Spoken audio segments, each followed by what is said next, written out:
علمی حوالے سے، روحانی حوالے سے، شجاعت و بہادری کے حوالے سے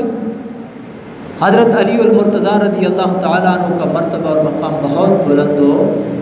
بالا ہے۔ علمی حوالے سے آپ اتنے علم میں مضبوط تھے کہ حضرت عمر نے ایک فیصلہ کیا تھا ایک حاملہ خاتون کو سنسار کرنے کا، تو حضرت علی المرتضیٰ نے آپ کو روک دیا تھا اور آپ کو کہا کہ دیکھیں غلط یہ عورت کی ہے، اور اس حالت میں اگر آپ اس کے اوپر حد لاگو کرتے ہیں، حد نافذ کرتے ہیں، تو آپ کے اوپر ایک کے بجائے 2 جانوں کا جو ہے وبال آئے گا، کیونکہ وہ بچہ اس کا کوئی قصور نہیں ہے، جو اس عورت کے رحم میں ہے اس کا کیا قصور ہے۔ تو حضرت عمر فاروق رضی اللہ تعالیٰ عنہ نے اس موقع پہ کہا تھا لولا علی لہلک عمر، آج کے دن اگر علی جیسا زیرک اور دانا آدمی نہ ہوتا تو عمر ہلاک ہو۔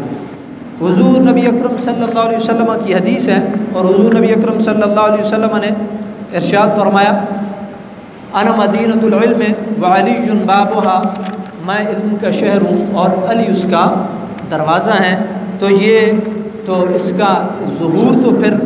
ہونا ہی تھا، اور اس کا ظہور ہوا اور کئی موقعوں پہ ہوا۔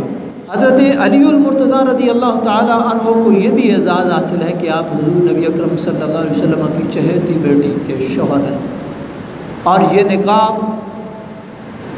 من جانب اللہ بذریعہ وہی نبی کریم علیہ السلام کو حکم ہوا کہ آپ نے اپنی بیٹی کا جو نکاح ہے یہ حضرت علی المرتضیٰ رضی اللہ تعالیٰ عنہ سے کرنا ہے۔ نبی پاک علیہ الصلوۃ والسلام نے ارشاد فرمایا، حضرت سعد بن ابی وقاص سے روایت ہے، رسول اللہ صلی اللہ علیہ وسلم نے ارشاد فرمایا انت منی بمنزلۃ ہارون من موسیٰ الا انہ لا نبی بعدی۔ اس کے اوپر امام بخاری اور امام مسلم دونوں متفق ہیں۔ الفاظ مختلف ہو سکتے ہیں، حدیث کے معنی و مفہوم دونوں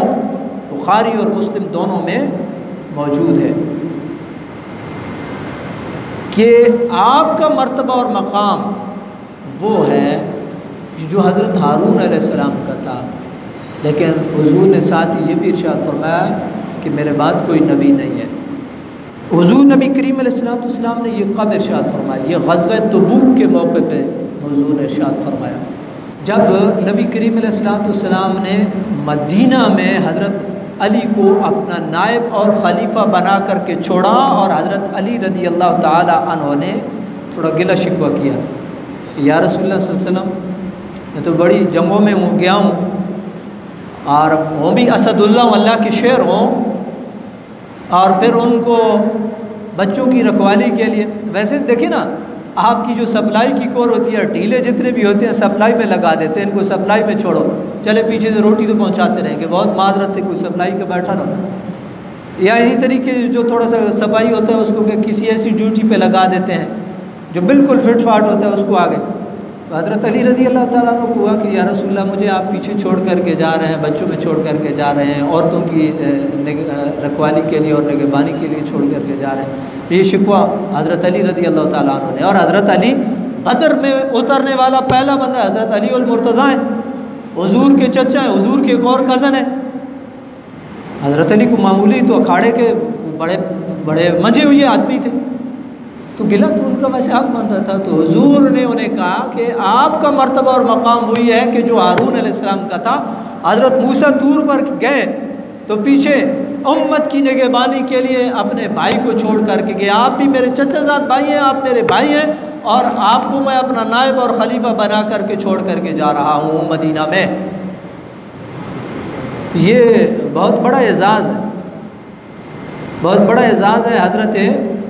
علی المرتضیٰ رضی اللہ تعالیٰ عنہ کے لیے، لیکن کسی نے کسی اور اینگل سے دیکھا اس کو۔ فرق آنکھوں میں نہیں، فرق ہے بینائی میں۔ دیکھے کہ اپنا اپنا انداز ہوتا ہے، کسی نے دیکھا تو اس نے کہا کہ خلیفہ بلا فصل حضرت علی المرتضیٰ ہے، کیونکہ آپ بمنزلہ ہارون علیہ السلام ہیں۔ یاد رکھیے